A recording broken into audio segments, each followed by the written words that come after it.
Welcome to టీసెట్. ఈ వీడియోలో మనం ఇంటర్నేషనల్ రిలేషన్స్లో భాగమైనటువంటి యూనిట్ 2లో భాగమైనటువంటి ఇండియా మాల్దీవ్స్ ఉన్నటువంటి సంబంధాలను ఇండియా మాల్దీవ్స్ రిలేషన్స్ని డిస్కస్ చేసుకోబోతూ ఉన్నాం. సో దీనిలో ప్రధానంగా మనం చూసుకున్నట్లయితే ఇటీవల వార్తల్లో నిలిచినటువంటి అంశాలు మనం చూసుకుంటే ఇండియాకి మాల్దీవ్స్కి సంబంధించి డిప్లొమాటిక్ ఇష్యూస్లో దౌత్య సంబంధాలలో కొన్ని ఇష్యూస్ అనేటువంటివి రావడం జరిగింది. సో దానిలో భాగంగా మనం చూసుకుంటే రెండు దేశాల మధ్య కూడా వ్యాపార ఒప్పందాలు కానీ లేదంటే టూరిజం ట్రావెల్ అనేటువంటిది కొన్ని రోజులు ఆగటం జరిగింది. సో దాని తర్వాత మళ్ళీ ఇటీవల కొన్ని పరిణామాలు జరిగినాయి. అవన్నీ కూడా మనం రీసెంట్ అంశాలన్నీ కలుపుకొని ఒక వీడియోలో మనం డిస్కస్ చేద్దాం. Right, so let us start.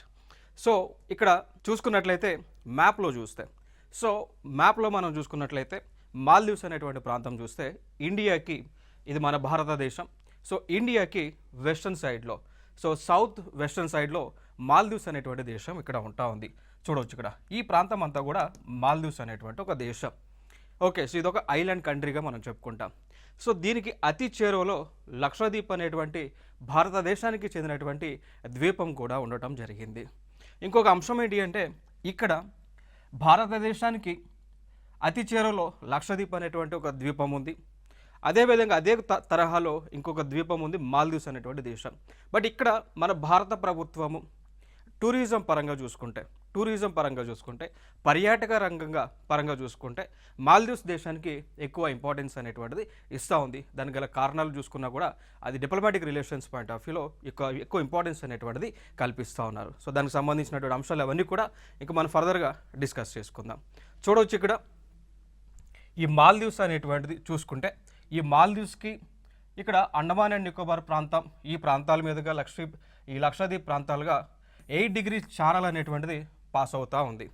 So 8 degree channel అనేటువంటిది పాస్ అవుతూ ఉంది.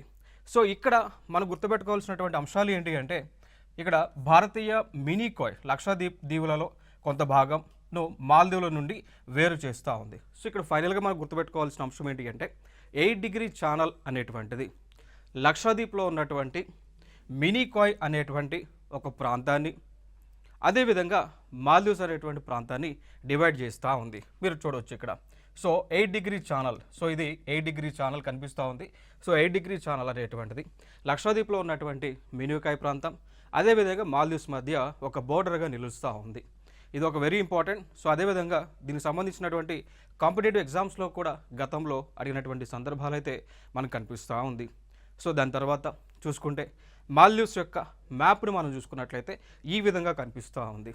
సో నేనేమన్నా లక్షద్వీప్ అనేటువంటి ప్రాంతం ఏ విధంగా ఏర్పడిందో, ఏ విధంగా కోరల్ రీఫ్స్ ద్వారా, సో కోరల్ రీఫ్స్ ద్వారా ఏర్పడిందో అదేవిధంగా మాల్దీవ్స్ అనేటువంటి ప్రాంతము కూడా కోరల్ రీఫ్స్ ద్వారా ఏర్పడినటువంటి ప్రాంతం. సో ఈ ప్రాంతం అంతా కూడా ఇప్పుడు ప్రస్తుతం టూరిజానికి ఎక్కువగా ఇంపార్టెన్స్ ఇస్తున్నటువంటి ప్రాంతం, దేశం. సో చూడవచ్చు ఇక్కడ ఇవన్నీ కూడా వీటిని మనం అటల్స్ అంటామండి. సో ఏదైతే స్ట్రక్చర్ కోరల్ రీఫ్స్ ద్వారా ఏర్పడిందో, ఏదైతే స్ట్రక్చర్ ఈ విధంగా ఉంటా ఉందో, సో వాటిని మనం అటల్స్ అనేటువంటి పేరుతో పిలుస్తూ ఉంటాం. చూడవచ్చు ఇవన్నీ కూడా మాల్దీవ్స్లో ఉన్నటువంటి యొక్క ఏరియాస్ ఇవన్నీ కూడా.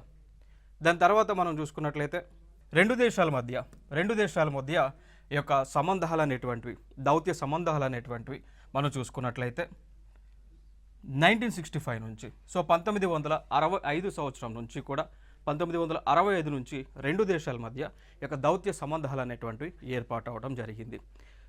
గతంలో ఈ యొక్క ప్రాంతం మాల్దీవ్స్ అనేటువంటిది గతంలో బ్రిటిష్ వాళ్ళ కంట్రోల్లో ఉండటం జరిగింది. సో 1965లో మాల్దీవ్స్ అనేటువంటి ప్రాంతం బ్రిటిష్ వాళ్ళ కంట్రోల్లో ఉండటం జరిగింది.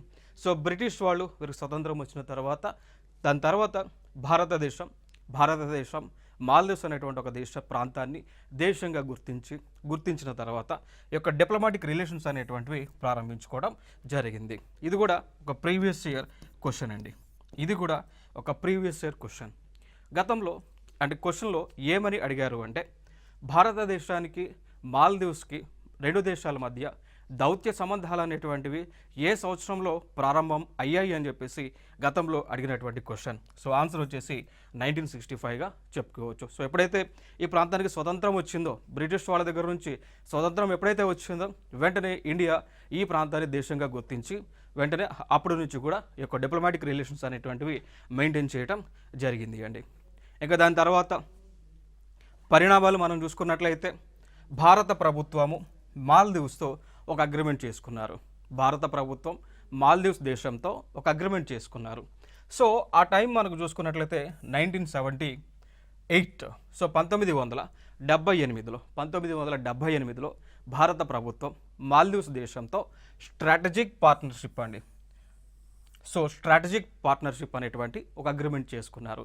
సో వ్యూహాత్మక భాగస్వామ్యం అనేటువంటి ఒక అగ్రిమెంట్ని అయితే చేసుకున్నారు 1978లో.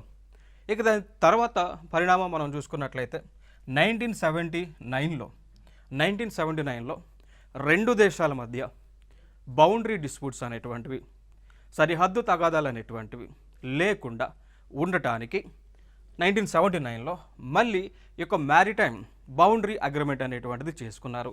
సో దానిని అంటాము సముద్ర సరిహద్దు ఒప్పందం అండి. ఏమంటామండి? సముద్ర సరిహద్దు ఒప్పందం, మ్యారిటైమ్ బౌండరీ అగ్రిమెంట్గా పిలుస్తూ ఉంటాం. ఏ సంవత్సరంలో? 1979లో ఇండియా మధ్య మాల్దీవ్స్ మధ్య చేసుకున్నారు అండి.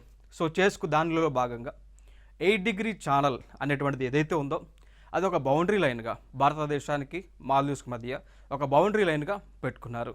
దాని తర్వాత మీరు ఇక్కడ లైన్ కనిపిస్తూ ఉంటుంది చూడండి, ఇక్కడ ఈ ప్రాంతం, ఈ లైన్. సో మ్యాప్లో మీరు చూసుకున్నట్లయితే ఈ లైన్ అనేటువంటిది కనిపిస్తూ ఉంటుంది. సో ఈ లైన్ అనేటువంటిది బౌండరీగా ఉంది. సో భారతదేశానికి మాల్దీవ్స్ అనేటువంటి ప్రాంతానికి కూడా ఈ లైన్ అనేటువంటిది బౌండరీగా ఉంది.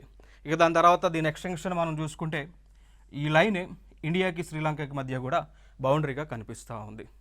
సో దీన్ని బట్టి మనం అర్థం చేసుకోవచ్చు, ఇక్కడ నుంచి మొదలుకొని ఈ ప్రాంతం అంతా కూడా భారతదేశానికి సంబంధించినటువంటి ప్రాంతంగా మనం అర్థం చేసుకోవచ్చు. సో ఇంటర్నేషనల్ వాటర్స్లో అంతర్జాతీయ నీటిలో, సో ఇంటర్నేషనల్ వాటర్స్లో మన యొక్క బౌండరీ మనం చూసుకున్నట్లయితే ఈ లైన్ వరకు ఉంటా ఉంది. సో దీనినే ఈ లైన్ అనేటువంటిది రెండు దేశాల మధ్య బౌండరీగా ఉండాలి అని మనం ఏ సంవత్సరంలో ఈ యొక్క అగ్రిమెంట్ అనేటువంటిది చేసుకున్నామో 1979లో. So maritime boundary agreement. ఇంకొక అంశం మనం చూసుకున్నట్లయితే 1988లో 1988వ సంవత్సరంలో ఆ దేశంలో 1988లో ఆ దేశంలో రాజకీయ అనిశ్చితి, సో ఇక్కడ ఇన్స్టెబిలిటీ అనేటువంటిది ఆ దేశంలో ఎక్కువగా ఉండటం జరిగింది. సో ఆ టైంలో ఆ దేశంలో ఉన్నటువంటి పొలిటీషియన్స్, రాజకీయ నాయకులు భారతదేశాన్ని రిక్వెస్ట్ చేశారు. సో ఏమని రిక్వెస్ట్ చేశారు అంటే, మాల్దీవ్స్ మా దేశంలో ఈ యొక్క పొలిటికల్ ఇన్స్టెబిలిటీ అనేటువంటిది ఉంది కాబట్టి సో మీరు మిలిటరీ పరంగా మాకు సహాయ కార్యక్రమాలు చేయండి అని చెప్పేసి ఇండియన్ గవర్నమెంట్ని రిక్వెస్ట్ చేశారు. సో ఆ టైంలో ప్రధానిగా ఉన్నటువంటి వారు భారతదేశం నుంచి మిలిటరీ సపోర్ట్ని ఆ దేశానికి ఇవ్వడం జరిగింది. క్లియర్ కదా? సో దానికి సంబంధించినటువంటి మిలిటరీ ఆపరేషన్ క్యాక్టస్ అంటామండి. ఆపరేషన్ క్యాక్టస్, ఆ మిలిటరీ ఆపరేషన్ క్యాక్టస్ అని పిలుస్తూ ఉన్నాం. సో ఆపరేషన్ క్యాక్టస్ అనేటువంటిది ఏ రెండు దేశాల మధ్య జరిగినటువంటి మిలిటరీ ఒప్పందం ఇండియా మాల్దీవ్స్ మధ్య 1988లో. నెక్స్ట్ అంశం, ఇంకొక అంశం, ఇక్కడ ఆపరేషన్ క్యాక్టస్ యొక్క ముఖ్య లక్షణం ఏంటి, ముఖ్య ఉద్దేశం ఏంటి అని అడిగినప్పుడు దాని యొక్క ముఖ్య ఉద్దేశం ఏంటి అంటే, మాల్దీవ్స్ దేశంలో లా అండ్ ఆర్డర్, సో శాంతి భద్రతలను, సో లా అండ్ ఆర్డర్ని, శాంతి భద్రతలను పరిరక్షించేటువంటి కార్యక్రమం. ఓకేనా?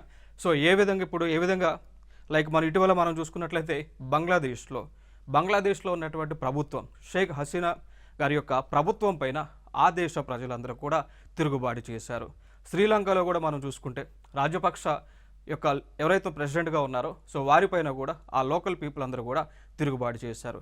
సో అట్లాంటి సిచ్యువేషనే 1988లో మాల్దీవ్స్ దేశంలో రావటం జరిగింది. సో వచ్చినప్పుడు అక్కడ ఉన్నటువంటి లీడర్ ఇండియాని అడిగితే ఇండియా ఆపరేషన్ క్యాక్టస్ అనేటువంటిది నిర్వహించి ట్రూప్స్ అన్ని కూడా అక్కడ పంపించడం జరిగింది. సో ఈ క్రమంలో ఇక్కడ జరిగినటువంటి అంశం ఏంటి అంటే, ఫర్ ఎగ్జాంపుల్ ఇది మాల్దీవ్స్ అనేటువంటి ఒక దేశం అనుకుంటే సో ఆపరేషన్ క్యాక్టస్ ద్వారా ఆ దేశ ప్రజలు అదేవిధంగా బీగా విడిపోయారండి. అదేవిధంగా బీగా విడిపోవటం జరిగింది. సో ఇక్కడ ఇంకో విధంగా ఆ టైంలో అనేటువంటి వారు ప్రభుత్వాన్ని లీడ్ చేస్తూ ఉన్నారు. సో వారికి మాల్దీవ్స్లో అనేటువంటి వారు ప్రభుత్వాన్ని లీడ్ చేస్తూ ఉన్నారు. అదే టైంలో భారత ప్రభుత్వం ఏదైతే మిలిటరీ ఆపరేషన్కి సోల్జర్స్ని పంపించారో వారందరూ కూడా ఏకి సపోర్ట్ చేస్తూ ఉండటం జరిగింది. సో ఇక్కడ అపోజిట్ గ్రూప్ అయినటువంటి బి వారు ఇండియాకి ఎగనిస్ట్ అయ్యారు. సో భారతదేశము ఆపరేషన్ క్యాక్టస్ అనేటువంటి ఒక విన్యాసాన్ని నిర్వహించిన తర్వాత ఆ దేశంలో అపోజిషన్ లీడర్స్ ఒక గ్రూపుగా, వారికి సంబంధించినటువంటి ప్రజలందరూ కూడా ఒక గ్రూపుగా, లైక్ పవర్లో ఉన్నటువంటి వారందరూ కూడా ఒక గ్రూపుగా, సో పవర్లో ఉన్నటువంటి వారు భారతదేశానికి సపోర్ట్గా, పవర్లో లేనటువంటి వారు అపోజిషన్ వారు భారతదేశానికి వ్యతిరేకంగా ఉండటం జరిగింది. క్లియర్ కదా? ఈ అంశాలు క్లియర్ కదా? సో ఆ ఫినామినా అనేటువంటిది ఇప్పటికి కూడా కంటిన్యూ అవుతూ ఉంది. సో మాల్దీవ్స్ అనేటువంటి దేశంలో ఎప్పుడైతే ఏకి సంబంధించినటువంటి వారు, అనేటువంటి పొలిటికల్ పార్టీకి సంబంధించినటువంటి వారు పవర్లోకి వస్తే వారు భారతదేశంతో ఫ్రెండ్లీగా ఉంటా ఉన్నారు. సో వారు భారతదేశంతో ఫ్రెండ్లీగా ఉంటా ఉన్నారు. ఎప్పుడైతే వాళ్ళు పవర్ కోల్పోయి బి వాళ్ళు పవర్లోకి వస్తే వారు చైనాకి ఫ్రెండ్లీగా ఉంటా ఉన్నారు, అంటే భారతదేశానికి వ్యతిరేకంగా ఉంటా ఉన్నారు. ఈ అంశాన్ని అయితే గుర్తుపెట్టుకోండి. సో గవర్నమెంట్ మారినప్పుడల్లా ప్రభుత్వం ఏర్పాటు చేసినప్పుడు వారు ఏకి అంటే ఇండియాకి ఫ్రెండ్లీగా ఉంటున్నారు. బి ప్రభుత్వం ఏర్పాటు చేస్తే బి వాళ్ళు ప్రభుత్వం ఏర్పాటు చేసినటువంటి లీడర్స్ ఎవరైతే ఉన్నారో వారు చైనాకి ఫ్రెండ్లీగా, ఇండియాకి వ్యతిరేకంగా ఉంటా ఉన్నారు. సో ఈ అంశాలను అయితే మనం గుర్తుపెట్టుకోవాలి. దాని తర్వాత మనం చూసుకున్నట్లయితే so normalization and economic cooperation.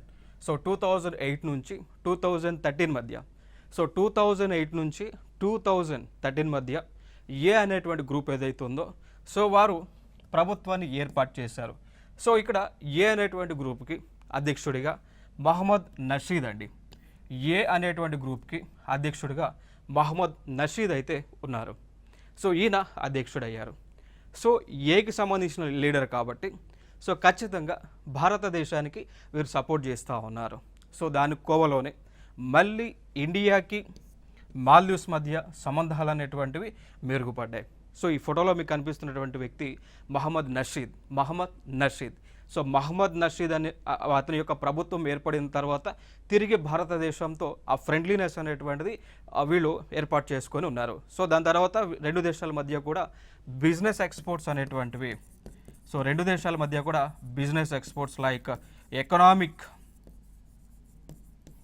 Economic transactions అనేటువంటివి కంటిన్యూస్గా జరుగుతూనే ఉన్నాయండి. సో ఇప్పుడు చూడండి 2013 వరకు, సో 2008 నుంచి 2013 మధ్య ప్రభుత్వం ఏర్పాటు చేసింది కాబట్టి వీళ్ళు ఫ్రెండ్లీగా ఉన్నారు. 2013లో సో 2013లో మళ్ళీ ఎలక్షన్ జరిగింది. ఎలక్షన్ జరిగినప్పుడు బీకి సంబంధించినటువంటి ఆ గ్రూప్కి సంబంధించినటువంటి లీడర్ మళ్ళీ ఆ దేశానికి అధ్యక్షుడు ప్రెసిడెంట్ అవడం జరిగింది. సో ఆయన పేరే అబ్దుల్ యమీన్ అండి. ఆయన పేరే Abdul Yameen. So he is a pro Chinese అంటాం, he is a pro China. So Abdulla Yameen అనేటువంటి వ్యక్తి బీకి సంబంధించినటువంటి వ్యక్తి. సో అందుకోసమే ఈయన ప్రో చైనీగా ఉన్నారు. ప్రో చైనా అంటే లైక్ చైనాకి సపోర్ట్గా ఉన్నారు, ఎగనెస్ట్ ఇండియాగా ఉన్నారు. సో అగెనెస్ట్ ఇండియాగా ఉన్నారు, రైట్. సో చూడండి ఇక్కడ. దాని తర్వాత సో 2013 నుంచి 2018 మధ్య, సో ఈ 5 సంవత్సరాల వరకు కూడా మాల్దీవ్స్ ప్రభుత్వము భారతదేశంతో ఫ్రెండ్లీ రిలేషన్షిప్స్ అనేటువంటిది కంటిన్యూ చేయలేదు. క్లియర్ కదా? సో కంటిన్యూ చేయలేదు. ఈ టైంలోనే 2013 నుంచి 2018 మధ్య ఈ మాల్దీవ్స్ దేశం ఏదైతే ఉందో వీళ్ళు ప్రో చైనాగా మారారు. సో చైనా దేశము ప్రారంభించినటువంటి belt and road initiative, belt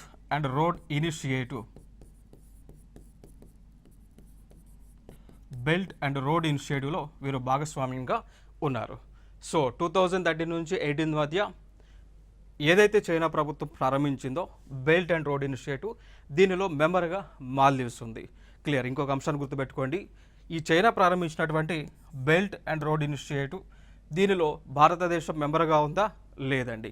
so భారత ప్రభుత్వం బెల్ట్ అండ్ రోడ్ ఇనిషియేటివ్ని తీవ్రంగా అపోజ్ చేస్తూ ఉంది.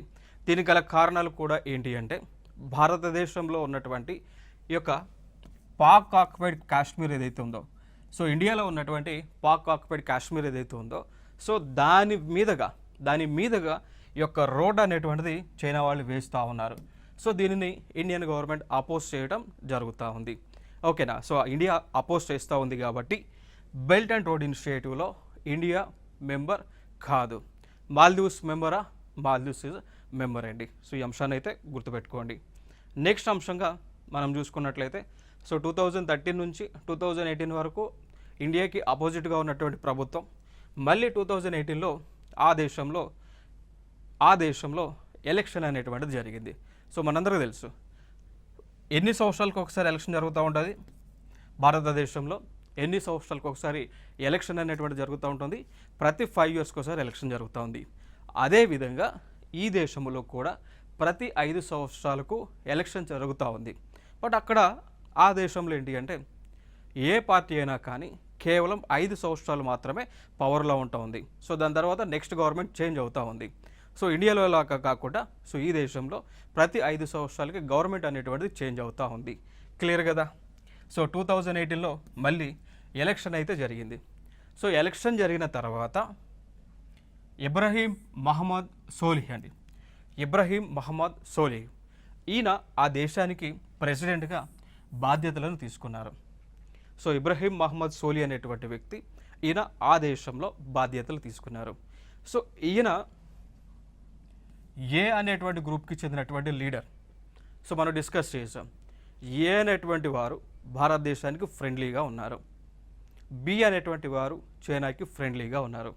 మరి ఇక్కడ ఇబ్రహీం మహమ్మద్ సోలిహ్ అనేటువంటి వ్యక్తి ఏకి ఫేవర్గా ఉన్నాడు కాబట్టి ఖచ్చితంగా మనతో మళ్ళీ దౌత్య సంబంధాలు అనేటువంటివి కంటిన్యూ చేస్తారు. సో అదేవిధంగా ఈ యొక్క దౌత్య సంబంధాలు, అదేవిధంగా బైలేటరల్ రిలేషన్స్, దాన్ని ద్వైపాక్షిక సంబంధాలు అంటాం. బైలేటరల్ రిలేషన్స్ అంటామండి. సో ఇబ్రహీం మహమ్మద్ సోలిహ్ గారు బైలేటరల్ రిలేషన్స్ని మళ్ళీ ప్రారంభించడం జరిగింది. సో ఇక్కడ నుంచి మళ్ళీ ఈ మాల్దీవ్స్ ప్రభుత్వం భారతదేశంతో చేతులు కలిపి ఈ యొక్క డెవలప్మెంట్లో వారు ముందుకు పోవడం జరుగుతూ ఉంది. నెక్స్ట్ అంశం మనకు చూసుకుంటే మళ్ళీ సో 2018లో ఎలక్షన్ జరిగింది కదా. సో 2018లో ఎలక్షన్ జరిగింది కదా. సో టర్మ్ వచ్చేసి 2018కి వాళ్ళు 5 ఇయర్స్లో రూలింగ్లో ఉంటారు కాబట్టి మళ్ళీ 2023లో ఎలక్షన్ జరగాలి. సో 2018కి 5 ఇయర్స్ని కలిపితే 2023 అవుతుంది. సో 2023లో మళ్ళీ ఎలక్షన్ జరగాలి. జరిగిందా లేదా? జరిగింది. 2023లో ఎలక్షన్ జరిగింది. సో ఈ ఎలక్షన్ క్యాంపైన్లో బి అనేటువంటి గ్రూప్కి చెందినటువంటి లీడర్, ఆయన పేరే మహమ్మద్, రైట్. సో ఆయన పేరే మహమ్మద్ మౌజీ అండి. మహమ్మద్, దీన్ని మనం MOHD అయినా రాసుకోవచ్చు, మహమ్మద్ షార్ట్కట్లో. Okay, so Mohammed Muizzu. So B అనేటువంటి గ్రూప్ ఏదైతే ఉందో దానికి లీడర్ మహమ్మద్ మౌజీ. వీళ్ళు ఇండియాకి వ్యతిరేకంగా ఉన్నారు. సో దానిలో భాగంగానే మహమ్మద్ మౌజీ ఎలక్షన్ క్యాంపెయిన్ చేశారు. ఆ ఎలక్షన్ క్యాంపెయిన్లో వాళ్ళ పార్టీకి చెందినటువంటి మేనిఫెస్టోలో ప్రధానమైనటువంటి అంశం ఏంటి అంటే ఇండియా అవుట్ క్యాంపెయిన్. ఆ ప్రధానమైనటువంటి అంశం ఏంటి అంటే ఇండియా అవుట్ క్యాంపెయిన్ అండి. So India out campaign. So ఇదే క్వశ్చన్ని ఇటీవల SSC CGLలో ఇదే క్వశ్చన్ని అడగడం జరిగింది. సో ఏ దేశము భారతదేశానికి వ్యతిరేకంగా ఇండియా అవుట్ క్యాంపెయిన్ని ప్రారంభించారు అని SSC CGLలో టైర్ 1లో అడిగినటువంటి క్వశ్చన్. ఆన్సర్ ఏమవుతుంది అండి? మాల్దీవ్స్. సో ఇక్కడ ఇండియా అవుట్ క్యాంపెయిన్ అనేటువంటిది ఏ దేశం ప్రారంభించింది? మాల్దీవ్స్ అనేటువంటి దేశం. ఎందుకు? భారతదేశానికి వ్యతిరేకంగా. భారతదేశానికి చెందినటువంటి ఆర్మీ పర్సన్స్, ఆ దేశాన్ని రక్షిస్తున్నటువంటి ఆర్మీ పర్సన్స్ ఆ దేశంలో లేకుండా భారతదేశంతో ఎటువంటి సంబంధాలు అనేటువంటివి కంటిన్యూ చేయకుండా ఉండే విధంగా ఈ యొక్క ఇండియా అవుట్ క్యాంపెయిన్ అనేటువంటిది లాంచ్ చేశారు మాల్దీవ్స్ ప్రభుత్వం. క్లియర్. ఈ అంశాన్ని అయితే ప్రస్తుతానికైతే గుర్తుపెట్టుకోండి. దాని తర్వాత మనం చూసుకున్నట్లయితే 2024 జనవరిలో మహమ్మద్ మౌజీకి సంబంధించినటువంటి ప్రభుత్వంలో ఉన్నటువంటి ముగ్గురు మినిస్టర్లు భారతదేశం పైన నెగిటివ్ కామెంట్స్ చేశారు. సో భారతదేశం పైన, భారతదేశం ప్రధాని కానీ అదేవిధంగా భారతదేశం యొక్క ప్రజలపైన నెగిటివ్ కామెంట్స్ అనేటువంటివి చేయడం జరిగింది. సో ఆ నెగిటివ్ కామెంట్స్ అయితే ఎగ్జామ్కి అయితే అవసరం లేదు కాబట్టి డిస్కస్ చేయడం లేదు. Let it be leave it right. So ఇక్కడ మనం చూద్దాం. ఇక్కడ సో ఎప్పుడైతే వారు భారత ప్రభుత్వం పైన వ్యతిరేకంగా కామెంట్స్ చేశారో భారతదేశం నుంచి టూరిజం సెక్టర్ అనేటువంటిది కంప్లీట్గా ఆపేశారండి. సో భారతదేశం నుంచి పర్యాటకులు మాల్దీవ్స్కు వెళ్ళటం స్వచ్ఛందంగా ఆగిపోయారు. సో దానివల్ల కలిగినటువంటి నష్టం ఏంటి అంటే దాదాపు మాల్దీవ్స్ దేశంలో 150 మిలియన్ల యుఎస్డి అండి. So dollars. సో భారతదేశం నుంచి టూరిస్టులు అనేటువంటిది ఆ దేశంకి వెళ్ళకపోతే 1 ఇయర్ టైంలో అంటే ఇప్పటి వరకు లాస్ ఎంత వచ్చింది అంటే $150 మిలియన్ మేర లాస్ అనేటువంటిది రావడం జరిగింది. దానితో పాటు భారతదేశానికి చెందినటువంటి కంపెనీలు ఏవైతే ఉన్నాయో అవి ఆ దేశంలో సో దాన్నే ఫారెన్ డైరెక్ట్ ఇన్వెస్ట్మెంట్ అంటాం. అంటే తెలుగులో దీన్ని ఆ దేశంలో పెట్టుబడులు పెట్టేటువంటి కార్యక్రమాన్ని ఉపసంహరించుకున్నాయి. దాని ద్వారా ఆ దేశం యొక్క ఎకానమీ అనేటువంటిది పూర్తిగా కొలాప్స్ అవ్వడం జరిగింది. సో మాల్దీవ్స్ అనేటువంటి ఒక దేశం భారతదేశం పైన వ్యతిరేకంగా కామెంట్స్ చేసినందుకు ఆ దేశానికి మోర్ దెన్ $150 మిలియన్ మేర నష్టం వచ్చింది. అదేవిధంగా ఆ దేశంలో పెట్టుబడులు పెట్టినటువంటి భారతీయ కంపెనీలని కూడా వెనక్కి రావడం జరిగింది. దానితో పాటు భారతదేశానికి చెందినటువంటి వస్తువుల యొక్క ఎక్స్పోర్ట్స్ అనేటువంటివి ఆ దేశానికి ఆపేశారు. ఆ దేశం నుంచి వచ్చేటువంటి భారతదేశానికి వచ్చేటువంటి ఇంపోర్ట్స్ అన్నీ కూడా ఆపడం జరిగింది. సో ఇక్కడ ట్రేడ్ బ్యారియర్స్ అనేటువంటిది, ఎకనామిక్ టైస్ అనేటువంటివి క్లోజ్ అవడం జరిగింది. దాని ద్వారా ప్రస్తుతము మాల్దీవ్స్ దేశం యొక్క ఆర్థిక పరిస్థితి తీవ్రంగా క్షీణించడం జరిగింది. ఇదొక అంశం గుర్తుపెట్టుకోండి. సో ఇంకొక అంశం నేను స్టార్టింగ్లో మీకు చెప్పి ఉన్నా భారత ప్రభుత్వం లక్షద్వీప్ డెవలప్మెంట్ని చేయడం లేదు, మాల్దీవ్స్కి సపోర్ట్గా చేస్తూ ఉన్నారు అని. సో ఇక్కడ భారత ప్రభుత్వానికి చెందినటువంటి లక్షద్వీప్ ఐలాండ్స్ ఏవైతే ఉన్నాయో దానిని కనుక భారత ప్రభుత్వం కాన్సన్ట్రేట్ చేసి డెవలప్ చేస్తే మాల్దీవ్స్ కంటే ఎక్కువ టూరిజం ప్లేస్గా అవుతుంది అండి. సో లక్షద్వీప్ను డెవలప్ చేస్తే మాల్దీవ్స్కి వెళ్ళేటువంటి టూరిస్టులు అందరూ కూడా, ప్రపంచ దేశాల నుంచి వచ్చేటువంటి టూరిస్టులు అందరూ కూడా తిరిగి వారు లక్షద్వీప్కి వస్తారు. దాని ద్వారా ఏం జరుగుతుంది, మాల్దీవ్స్లో టూరిజం పర్యాటక రంగం పైన తీవ్ర ప్రభావం చూపిస్తుంది. మాల్దీవ్స్ అనేటువంటి దేశం తీవ్ర సంక్షోభంలోకి వెళుతుంది అనేటువంటి ఉద్దేశంతో భారత ప్రభుత్వం నైబర్హుడ్ పాలసీ ఏదైతే అవలంబిస్తూ ఉందో దానివల్ల మాల్దీవ్స్కి నష్టం చేకూరుతుంది అని చెప్పేసి ఇక్కడ లక్షద్వీప్ని అయితే డెవలప్మెంట్కి కొంచెం దూరంగా అయితే ఉంచడం జరిగింది. క్లియర్. ఈ అంశాన్ని గుర్తుపెట్టుకోండి. అయినప్పటికీ కూడా వీళ్ళు ఇండియా పైన నెగిటివ్గా కామెంట్స్ చేసినందుకు వాళ్ళు ఈ విధంగా నష్టపోవడం అయితే జరిగింది. ఇదొక అంశంగా మనం చెప్పుకోవచ్చు. ఇక దాని తర్వాత ఇక్కడ October 6, 2024 ఇంత సంక్షోభంలో ఉన్నటువంటి దేశం మాల్దీవ్స్ ప్రభుత్వం తిరిగి మన భారతదేశానికి వచ్చారు. సో ఆ దేశం యొక్క ప్రెసిడెంట్ అయినటువంటి మహమ్మద్ మౌజీ భారతదేశానికి వచ్చి భారతదేశాన్ని క్షమించమని అడుగుతూ ఉన్నారు. దానితో పాటు తీవ్ర సంక్షోభంలో ఉన్నటువంటి ఆ మాల్దీవ్స్ దేశానికి సహాయ కార్యక్రమాలు చేయాలి అని చెప్పేసి రిక్వెస్ట్ చేస్తూ ఉన్నారు. ఇదొక అంశంగా మనం గుర్తుపెట్టుకోవచ్చు. సో చూడవచ్చు ఇక్కడ. సో వాళ్ళు భారతదేశం పైన నెగిటివ్ కామెంట్స్ చేసినందుకు, భారతదేశంతో ఈ యొక్క సంబంధాలు అనేటువంటి తెగదంపులు చేసుకున్నందుకు వారికి వచ్చినటువంటి నష్టం ఏంటి అంటే మాల్దీవులకు 40% పైగా పర్యాటకులు అనేటువంటి తగ్గారండి. సో మాల్దీవ్స్ దేశానికి మోర్ దెన్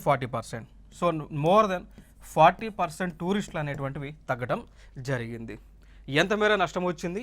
$150 మిలియన్ మేర ఆ దేశానికి నష్టం వచ్చింది. క్లియర్ కదా. సో దీనిని తగ్గించుకోవడానికి పూడ్చుకోవడానికి మళ్ళీ ఆ మహమ్మద్ మౌజ్ ఎవరైతే ఉన్నారో బి పార్టీకి చెందినటువంటి వ్యక్తి ఎవరైతే ఉన్నారో భారతదేశానికి వచ్చి ఇండియన్ గవర్నమెంట్ని రిక్వెస్ట్ చేస్తూ ఉన్నారు. ఇదే వ్యక్తి గతంలో ఇండియాకి వ్యతిరేకంగా ఇండియా అవుట్ అనేటువంటి పాలసీని తీసుకొచ్చి ఆ ఎలక్షన్లో క్యాంపెయిన్ చేయడం జరిగింది. ఇప్పుడు అదే వ్యక్తి ఇండియా కొట్టినటువంటి దెబ్బకు అదే వ్యక్తి ఇండియా అనేటువంటి పాలసీతో మళ్ళీ ఇండియా దగ్గరికి రావడం జరిగింది. చూశారు కదా. సో ఏ విధంగా మారింది దెబ్బ, అదర్స్ కదా, అదే దెబ్బ కొట్టడం జరిగింది. సో ఇండియా అవుట్ పాలసీని కాస్త అదే వ్యక్తి ఇండియా ఇన్ పాలసీతో భారతదేశానికి వచ్చి భారతదేశం నుంచి సహాయ కార్యక్రమాలు అనేటువంటివి అడుగుతూ ఉన్నారు. సో అందులో ఏంటి అంటే భారతదేశం నుంచి టూరిస్టులు అనేటువంటి ఆ దేశానికి పంపించడము, అదేవిధంగా భారతదేశం నుంచి and investments, so foreign direct investment అనేటువంటిది ఆ దేశానికి ఇచ్చే విధంగా తగు చర్యలను తీసుకోండి. దానితో పాటు $400 మిలియన్ మేర బెయిల్ అవుట్ ప్యాకేజ్ని ఎంతండి, so $400 millions, so $400 million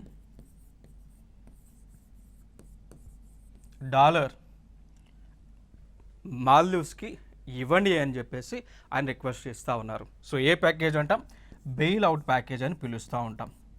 so bail out package అండి. సో బెయిల్ అవుట్ అంటే దేనికి సంబంధించింది అంటే డబ్బులు ఇస్తాం. సో ఆ డబ్బులకి సంబంధించి రిటర్న్ తీసుకుంటాం, బట్ ఇంట్రెస్ట్ అనేటువంటిది కొన్ని సందర్భాల్లో ఉండదండి. ఇక దీంట్లోనే కొంత అమౌంట్ మనం గ్రాంట్ ఇన్ రూపంలో ఇస్తాం. సో గ్రాంట్ ఇన్ ఎయిడ్ అంటాం.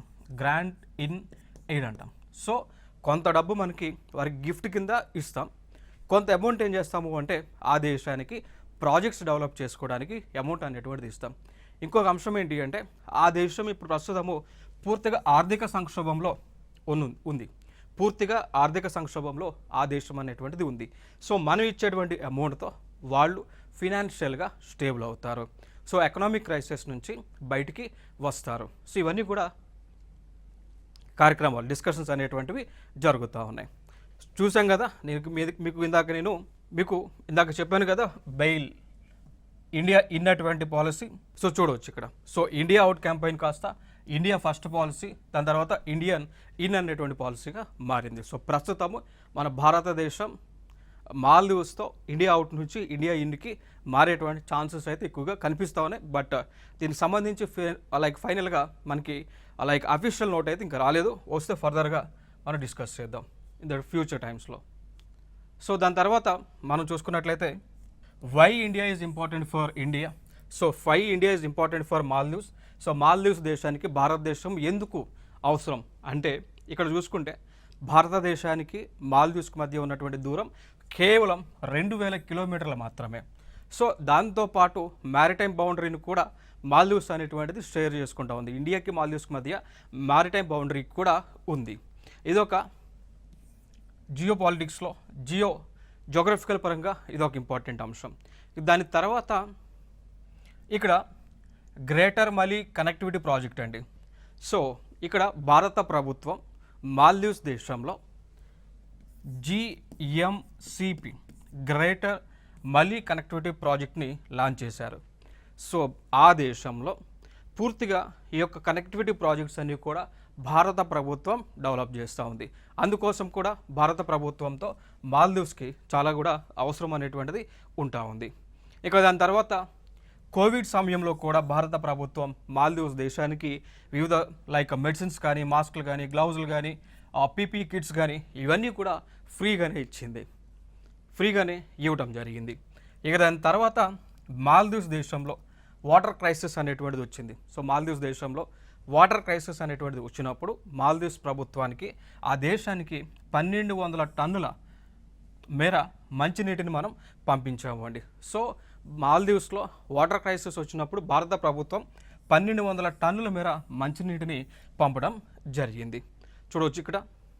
So India has send over 1200 tons of fresh water to Maldives that is facing a crippling water crisis after its capital's main water treatment plant got damaged in a fire, officials said today. So Indian government ఆ దేశానికి 1200 టన్నుల మేర fresh water తాగునీరుని అందించింది. కారణం ఏంటి అంటే ఆ దేశంలో ఉన్నటువంటి ఆ యొక్క వాటర్ ట్రీట్మెంట్ ప్లాంట్ అనేటువంటిది ఫైర్కి గురవడం జరిగింది. సో భారతదేశం INS Sukanya, Indian naval ship Sukanya ద్వారా వాటర్ని అయితే అందించడం జరిగింది. రైట్. సో ఇవన్నీ కూడా మాల్దీవ్స్ ప్రభుత్వానికి మనం చేసినటువంటి మేలులు. సో మాల్దీవ్స్ ప్రభుత్వానికి భారత ప్రభుత్వం చేసినటువంటి మేలు ఇవన్నీ కూడా. సో ఇక్కడ ఇంకొక అంశం మనం చూసుకుంటే India is important for Maldives. దీంట్లో ఇక్కడ భారతదేశం మాల్దీవ్స్ రెండో దేశాలకు కూడా ఎక్వేరియన్ అనేటువంటి మిలిటరీ ఎక్సర్సైజ్ని, దోస్తీ అనేటువంటి మిలిటరీ ఎక్సర్సైజ్ని, అదేవిధంగా ఏక్తా అనేటువంటి మిలిటరీ ఎక్సర్సైజ్ని నిర్వహిస్తూ ఉన్నాయి.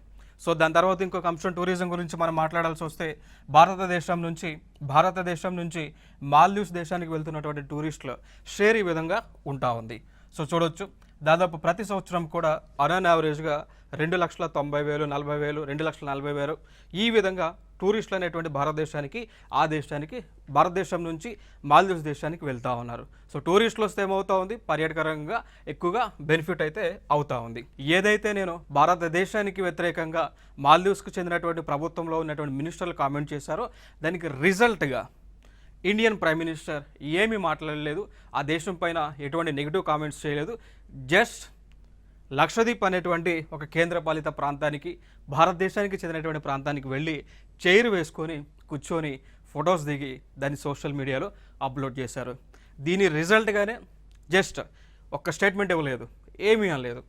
చైర్ వేసుకొని లక్షద్వీప్లో బీచ్లో కూర్చొని ప్రమోట్ టూరిజం ఇన్ లక్షద్వీప్ అనేటువంటి ఒక ట్యాగ్ లైన్ అయితే ట్రెండింగ్లో తీసుకొచ్చారు. దీని ద్వారా కంప్లీట్గా మాల్దీవ్స్ దేశం యొక్క ఎకానమీ అనేటువంటిది కంప్లీట్గా కొలాప్స్ అవడం జరిగింది. రైట్. సో ఇది ఇక్కడ ఇంపార్టెంట్గా మనం తెలుసుకోవాల్సినటువంటి అంశాలండి.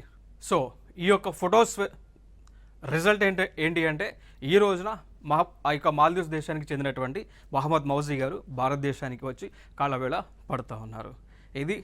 దీనికి సంబంధించినటువంటి important information related to India and Maldives. Thank you.